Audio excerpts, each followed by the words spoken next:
ডন কি পালিয়ে গেছে? ডনের মোবাইল বন্ধ? ডনকে ডাক দিলে পাওয়া যাচ্ছে না? যে লোকটা সালমান শাহ ঘটনার দিন ঢাকায় ছিল না, 29 বছর পরে তাকে 4 নম্বর আসামি বলা হচ্ছে।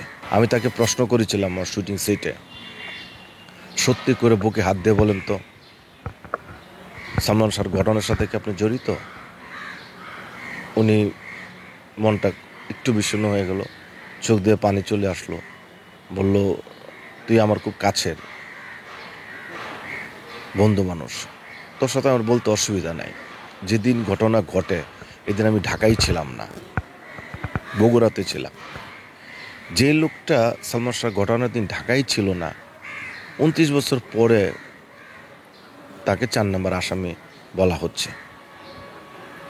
তা আমি বললাম যে, তোমাকে নিয়ে যে এইসব কথা হচ্ছে, তুমি আইনের আশ্রয় নাও।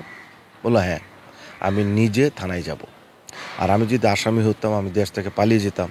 ডন কি পালিয়ে গেছে? যায় নাই। ডনের মোবাইল বন্ধ? না। ডনকে ডাক দিলে পাওয়া যাচ্ছে না? পাওয়া যাচ্ছে। তাহলে কোন দৃষ্টিতে বিচারের আগে আমরা তাকে আসামি বলবো? এটা কি আদৌ উচিত হলো? ডন কিন্তু ভিলেন ফিল্মে, বাস্তবে ডন কিন্তু নামাজি, বাস্তবে ডন কিন্তু মসজিদে আজান দেয়, বাস্তবে ডন কিন্তু একটা ভালো মানুষ। সালমান শাহর হত্যাকাণ্ডে সে যদি জড়িত থাকে, শুধু ডন কেন, যারা যারা জড়িত সবার দৃষ্টান্তমূলক শাস্তি আমি দাবি করছি। তাতে কি হবে, আর কোনোদিন কোনো শিল্পী হয়ে শিল্পীকে এভাবে ঝাঁপিয়ে পড়বে না। কিন্তু ডন যে অপরাধী সেটা কি প্রমাণিত হয়েছে? কোর্টকে বলেছে যে অপরাধী সে? তাহলে আমি তাকে নিচ্ছি, আপনারা বিভিন্ন ধরনের প্রশ্ন করছেন, পত্রিকা লেখালেখি হচ্ছে, তো আমি বন্ধ করে দিই, আমার কাজে ডেমারেজ দেন, বা ও যে আসামি সেটা প্রুফ দেন, আমি নিব না, আমি পুলিশের হাতে ধরিয়ে দেব। শুনেন, যে কোনো জিনিসের একটা সিস্টেম আছে। যে ঘটনা 29 বছর আগে ঘটেছে, সেই জন্য আমরাও মর্মাহত। সালমান শাহ আমাদের চলচ্চিত্রের জন্য একটা আশীর্বাদ ছিল, আল্লাহর ইশারাতে চলে গেছে, চলে গেছে না।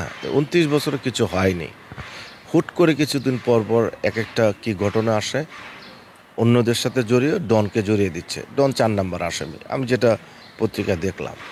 ঠিক আছে বাবা, 4 নম্বর আসামি, তাকে প্রুভ করো, অ্যারেস্ট করো, বিচারে যা বিচার আছে বিচার করো। কিন্তু বিচার হওয়ার আগে যে এইভাবে সবাই তাকে প্রেশার দিচ্ছে, তাকে বিভিন্ন সমস্যা ফেলে দিচ্ছে, ফোন করছে, ডিস্টার্ব করছে, এই লোকটা তো ডিপ্রেশনে যে কোনো একটা দুর্ঘটনা ঘটায় ফেলতে পারে। একটা সুস্থ মানুষও যদি এই ধরনের ঘটনার মধ্যে জড়িত থাকে এবং এটা ফ্ল্যাশ হয়, সবাই এটা নিয়ে প্রশ্ন করে, সে তো অসুস্থ হয়ে যাবে। ডন প্রসঙ্গে জানতে হলে বা তাকে নিচ্ছি, কেন নিচ্ছি সেটাও বলার ধরনটা চেঞ্জ করতে হবে।